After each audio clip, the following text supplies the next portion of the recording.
But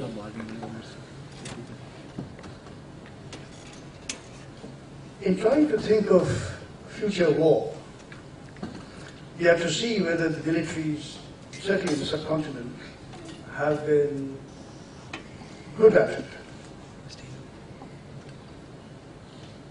Unfortunately, if one is realistic enough and not overly self-congratulatory, we find we are not very good. Haven't been. But astonishingly, a very original paper that emanated from the Indian Army was very, very far-sighted in the realm of military history. And I'm not talking about times past, very recent history.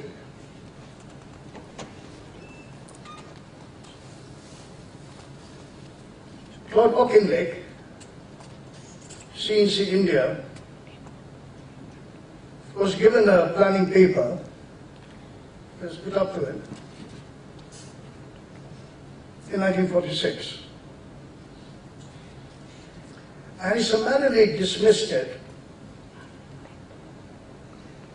saying, and I'd like to quote here, just so you understand what it is he said.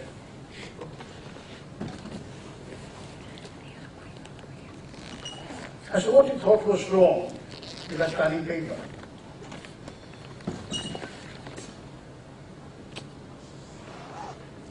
He said that it envisaged an army for the last war.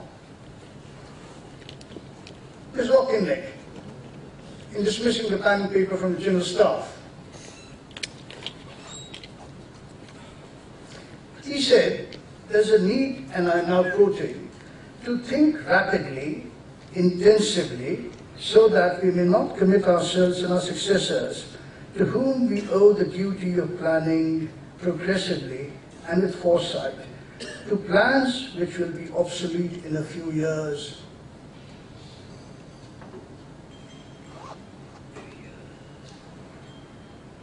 And then he went on to write his very famous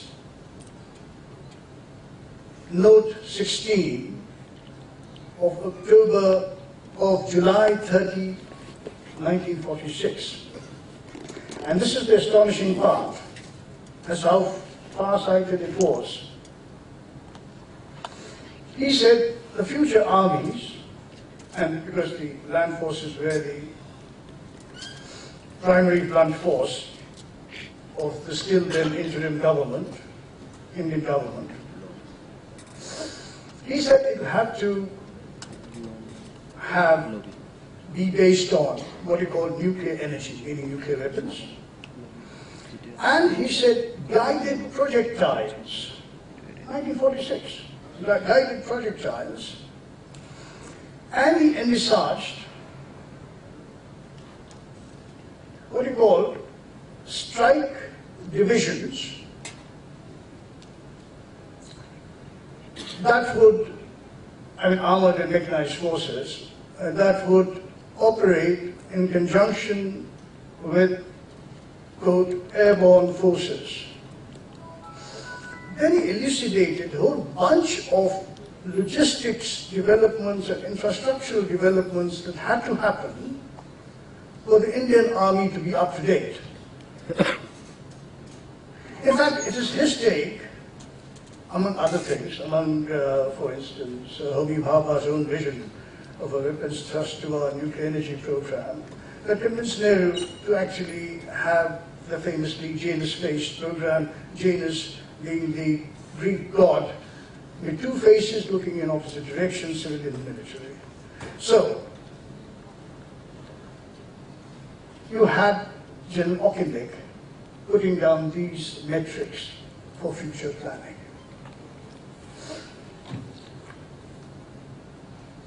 Auchinleck's own biographer, John Karnad, says that the British military entirely ignored it, were not affected by it. And it turned out that the Indian Army was even less affected by it. For instance, when he talked about and it was immediately evident, soon after independence, when the Indian Army demobilized its 2 airborne divisions. We had 2 airborne divisions. One of the only 5 countries in the post-war II era that had airborne divisions. Integral air, integral logistics, supply, under Army control. Those 2 airborne divisions, one of them was headed by, of course, General Lantain, who set up our Wellington Staff College. And it was demobilized for no reason other than the fact that our leadership has been imitative. The British had, in the process of leaving, they nevertheless imitated whatever the British Army did according to its needs. In 1949, I think, is when the actual demobilization took place of the 2 airborne divisions. This is how it has been a bane that we import concepts without localizing them, without understanding our own needs.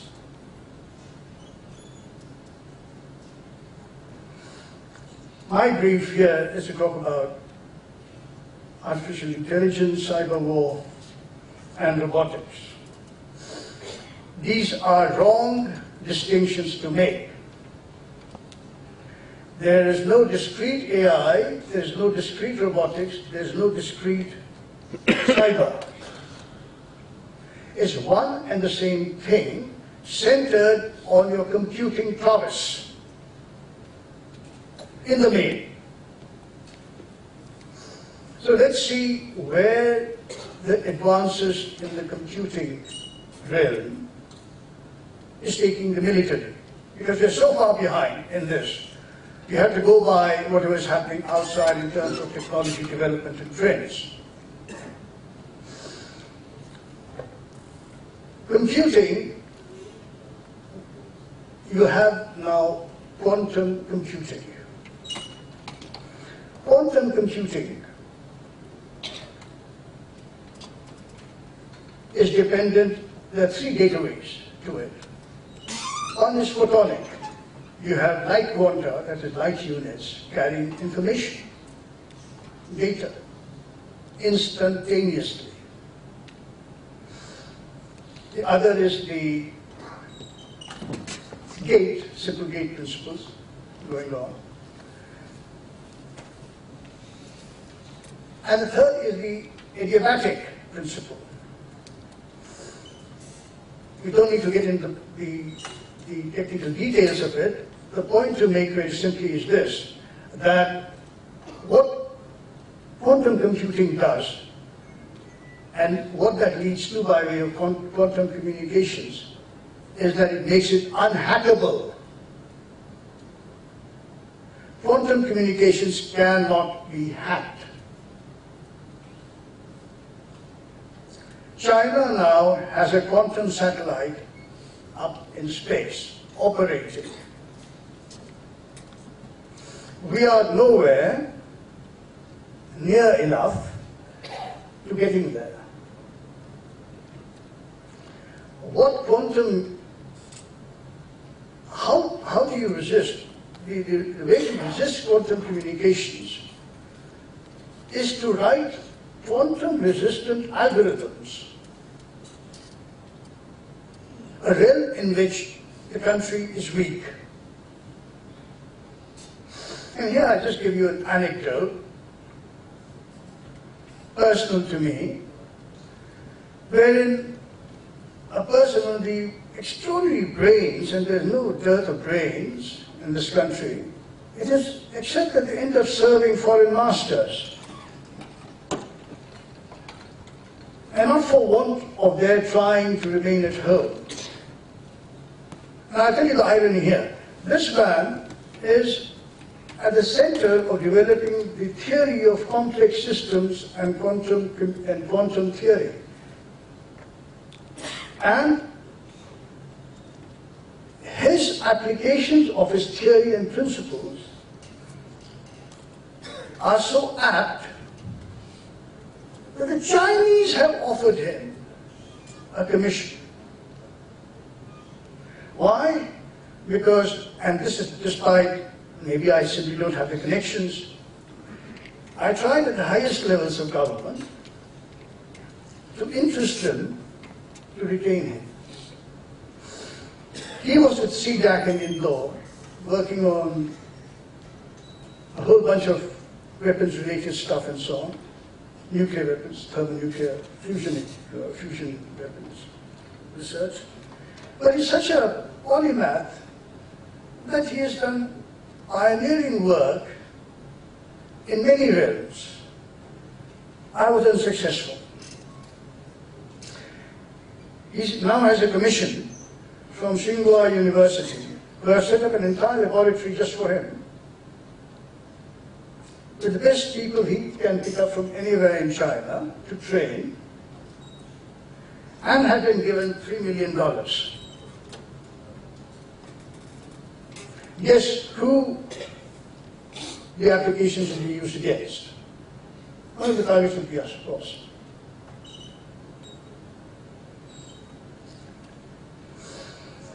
What is quantum resistant algorithms? What it does is, if, as I said, it is unhackable, you cannot do it, but you can resist it with what is called adaptive cyber defense and cyber offense. Adaptive. You have to have operating systems and algorithms that rapidly change, and you have to have a breakdown on the quantum communications link and so on. It's highly technical, but highly feasible if organizations put their mind to it.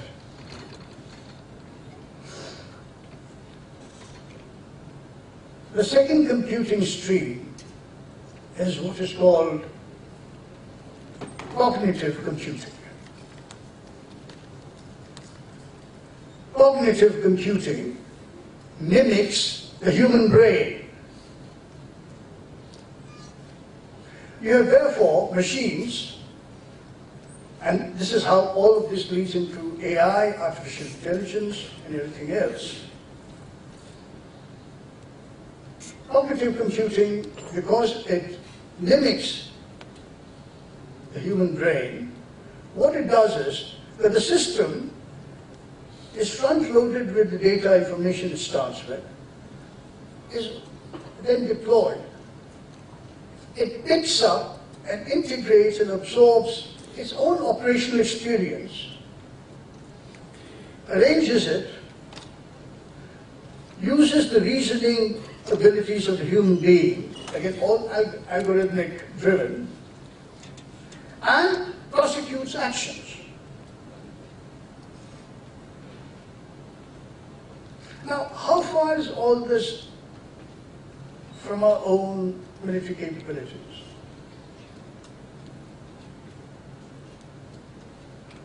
That's always been my worry. If we're still talking tanks, we're still talking conventional guns, then the world you're going to face in the near future, the Chinese are already in with the quantum communication satellite, they're already in it. How relevant does our outdoor battle become? To me, it's a major concern.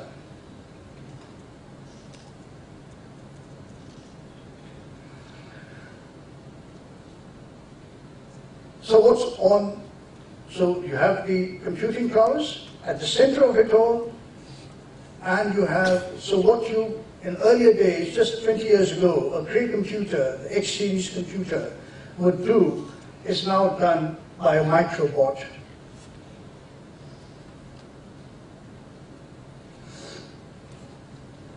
That's how much the miniaturization scale has been narrowed.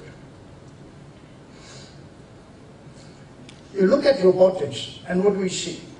Again, all of this is available in the public realm, and many of you must have pondered over this. artificial swarm intelligence is operational.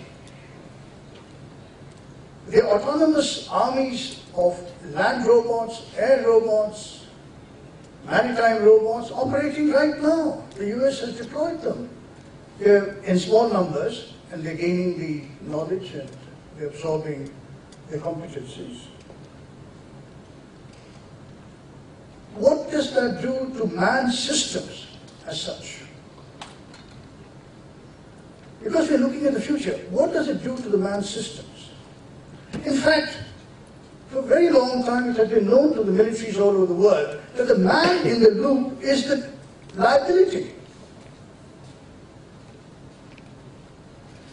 When you have a sidewinder coming at you and you are an aircraft, combat aircraft pilot, the very best, let's say, 5th generation,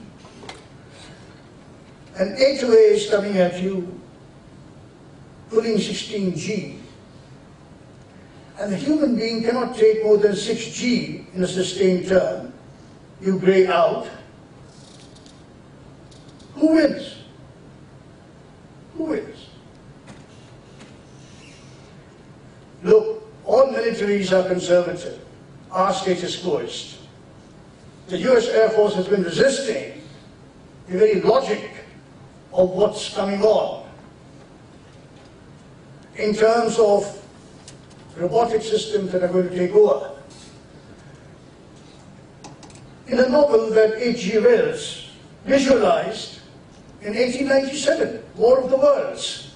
If some of you have read it, please read it. Fighting machines.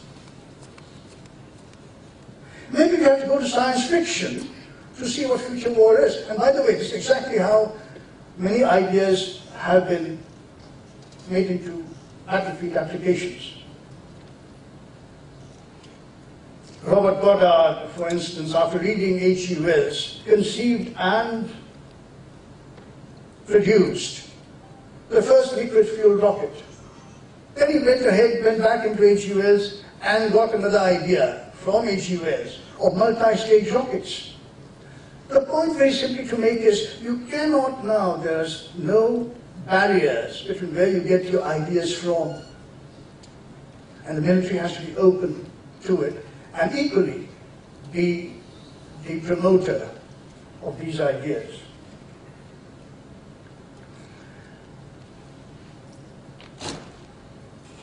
Most of these, something like artificial intelligence, is an umbrella concept.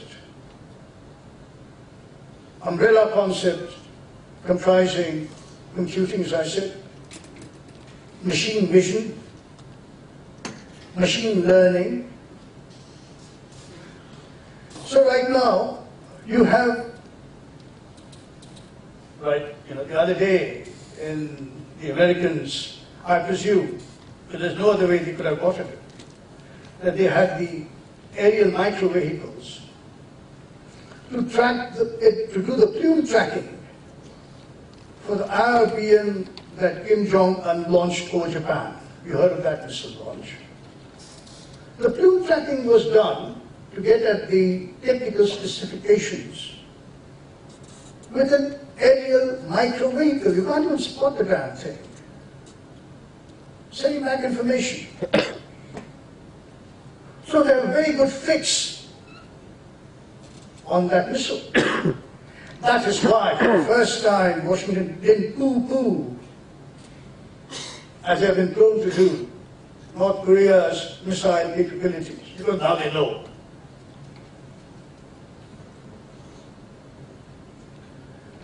Most of these things are merged in robotic swarms that I talked about, and it's all there in the public realm for anybody who wants to learn about them. You have swarms with attack leader from the robotic phalanx, you see. You're working in phalanx. The flying phalanx, it just goes in. The attack leader then adjudicates as to what robots do what missions. Bring it back in. I mean, this is being tested at the Aberdeen testing grounds outside Maryland. And I'm sure Russians are doing the same. And I know the Chinese are doing the same. Are we doing anything like it? I don't know.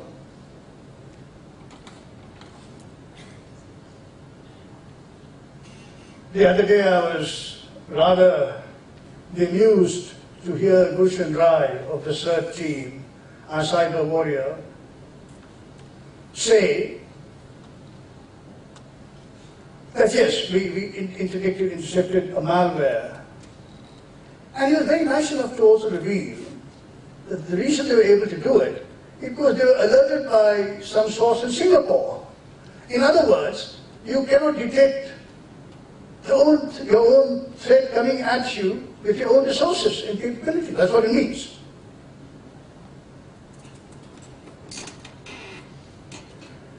Adaptive cyber defense, adaptive cyber offense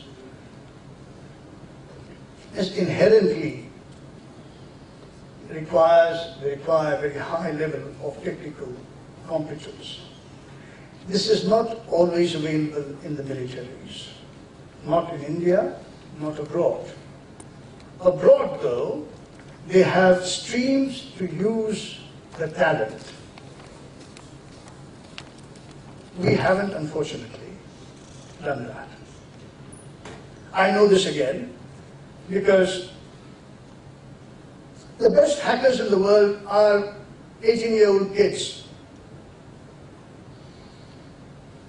You can sit them down at a computer terminal with a bottle of Coke and potato chips, and they'll break through any firewalls that the Chinese have, if you give them a challenge to do it. I know this. There's a very young leader of a company who has set up such a cyber ops company, came to me and said he's very disgusted with, I won't name the agencies, everything in India gets bureaucratized, and the entire effort has been undermined by the very, let's put it, the government of India way of doing things, which is pretty much killing any initiative at any level. So we are losing out in every which way. And all we end up doing then is thinking of better using what we already have by way of weapons, by way of organization, by way of this, that, and the other that already exist. Isn't it time, or rather put another way, what will it take for India to begin entering this age, the Indian military to enter this age? It's not at all in the future. It's right there at our gates. It's the enemy at the gate we are not recognizing.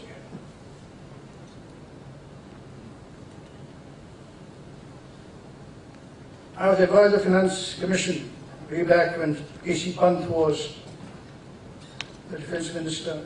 He was chair of Defense Finance. He brought me into the Finance Commission to do a timeline series deconstruction of the defense budget. I wish to God that, and this was 20 years ago, that the service chiefs would at least call for that report of mine. That was classified, very unfortunately, where many of these things were recommended 20 years ago. At the time, I remember soon after the report was submitted, and I'll end on this note, Vishnu Bhagwat, who was then the Navy Chief, expressly asked the Prime Minister for my report. Narasimha Rao was Prime Minister. He heed and hawed. And ultimately, Bhagwat did not get the report. One of the reasons that I got to understand from someone in the PMO was that the Prime